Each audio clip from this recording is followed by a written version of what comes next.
Tianjin Binhai Library in Tianjin, China. It's also called the Eye because this is what it looks like on the outside. The library opened in 2017, and it has faced criticism because most of the books you can see in this photo are not real. There are only a few shelves in the main atrium that actually have books on them, and everything else is just pictures of books. But honestly, I'm okay with that. First of all, this building is 5 stories and has plenty of other rooms to house its 1.2 million book collection.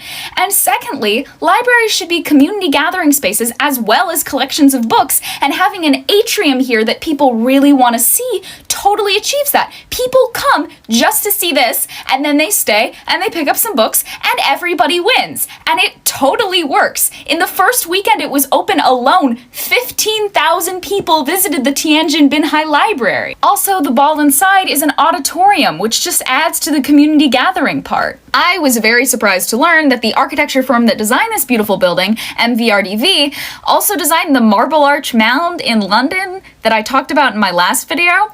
Anyway, I just have one thing that I would change, and that would obviously be to put the books in the top and on the stairs. I don't care how impractical it is. I mean, I do care. I understand why it can't be done, but I just think it would be so fun.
Library that feels like stepping into a sci-fi movie?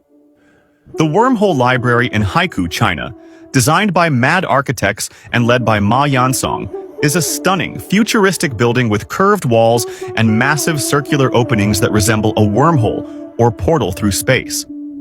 The design features flowing, seamless concrete arches that open up to the surrounding views of the ocean, allowing light and air to circulate naturally through the structure.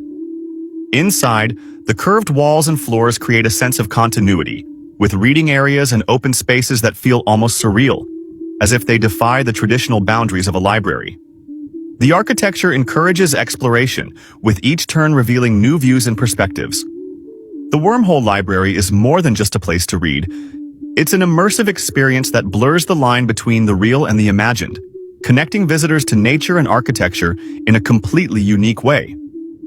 This is a self-service library in China. It's literally a public library because it's right off the road on the sidewalk. How does it work? First, like in any library, you find the book you want. Then you mosey on over to the vending machine you see here. You scan the necessary documentation, you pay, and it spits it out of that vertical slot there. Could you imagine this in the United States? It wouldn't last a single day. The glass would be broken, the books would be gone, and they wouldn't even read the books. It's just to destroy something.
Yo guys, today I'm gonna show you another very special bookstore. It's called Xinhua Bookstore, the most famous chain bookstore in China. This branch may be the most special one. Check this out.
在废弃码头建书屋一点不离谱，建筑分为3层，从下往上依次为原有码头空间、图书馆和观江平台。主入口坡道直达图书馆，另一侧的倾斜草坡直通屋顶。图书馆室内空间沿3面环绕的书架墙展开，书桌紧靠书架布置。书架墙的内部围合出了一个阶梯阅读区，竹装置的吊顶着实让人眼前一亮。